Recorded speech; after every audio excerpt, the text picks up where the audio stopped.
I couldn't more strongly advocate for people going on walks. If you find a piece of land, right? It doesn't matter. You don't need to live in Colorado. I grew up in Westchester. I lived there until I was 40. There was one park and it was like 4 or 5 fields or something. It wasn't very big. Yeah.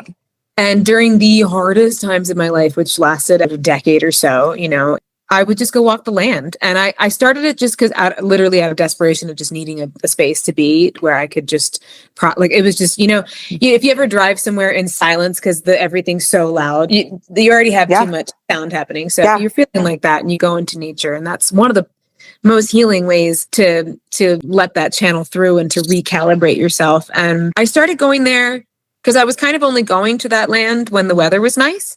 Or I think things were just so that I was like, oh, it's raining. Oh, it's snowing. Oh, it's just terrible out. I don't care. I need to be outside. So I would just go and I would walk the land. There weren't a ton of paths. It was, like I said, it was pretty small, but I started practicing listening to my intuition that way. This land really has been my church in so many, like specifically this plot of land, because I would walk and I would just ask, like, show me where to go. Show me where to walk on this path. And when I listened to where to go, and it would be random, it'd be like, to go down this little path here or that little path. I was like, okay. And then I would find, you know, like a giant eagle feather, or I would find antlers, or I would find things, or I would run into the owl not the one that attacked me, but I would run into, you know, other owls or foxes or deer or whatever. And it was learning how to communicate and listen and then show gratitude and then have that alignment. And I would bring like bird seed sometimes and leave it some places, you know, as an offering, as a thank you, or leave some flowers somewhere. So if anybody's feeling like, oh, I want to do that, but there's not like a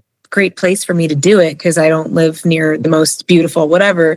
And this is beautiful, super beautiful, but I'm saying it can be just an area that you can get to know through the seasons even. So if you're able to just walk there at least a little bit during the winter, or a little bit during weird weather that you're not a fan of, the things that you will notice that are different, and the things that you'll see, you're like, oh my God, I remember when that plant was dead last winter and look at it growing now, you know. There's so many things to be able to glean and to absorb from that. And I just couldn't possibly more highly advocate for that.